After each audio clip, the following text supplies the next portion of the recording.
പാലാ നഗരസഭയിൽ ചെയർപേഴ്സൺ ദിയ ബിനുവിനെതിരെയുള്ള അവിശ്വാസ പ്രമേയം ജൂലൈ 21-ന് പരിഗണിക്കാനിരിക്കെ അനിശ്ചിതത്വം തുടരുകയാണ്. 12 അംഗങ്ങളുള്ള LDF അവിശ്വാസ പ്രമേയം അവതരിപ്പിക്കുമ്പോൾ 14 അംഗങ്ങളുള്ള UDF മുന്നണിയിലെ ശക്തമായ അഭിപ്രായ വ്യത്യാസങ്ങളും ഭിന്നതകളുമാണ് അനിശ്ചിതത്വം സൃഷ്ടിക്കുന്നത്. നിലവിൽ ദിയ ബിനു ഉൾപ്പെടെ സ്വതന്ത്ര കൂട്ടായ്മയിലെ 3 അംഗങ്ങളും കേരള കോൺഗ്രസ് ജോസഫ് വിഭാഗത്തിലെ 3 അംഗങ്ങളും KDPയിലെ 1 അംഗം ഉൾപ്പെടെ 7 പേരാണ് അവിശ്വാസ പ്രമേയത്തെ എതിർക്കുമെന്ന് ഉറപ്പുള്ളത്.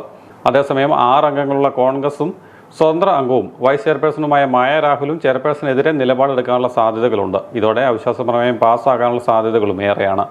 എന്നാൽ പാലാ നഗരസഭയിൽ UDF ഭരണം ആഗ്രഹിക്കുന്ന കോൺഗ്രസ് നേതൃത്വം കൗൺസിലർമാരെ അനുനയിപ്പിച്ച് പ്രശ്നം പരിഹരിക്കാനുള്ള ശ്രമം തുടരുകയാണ്.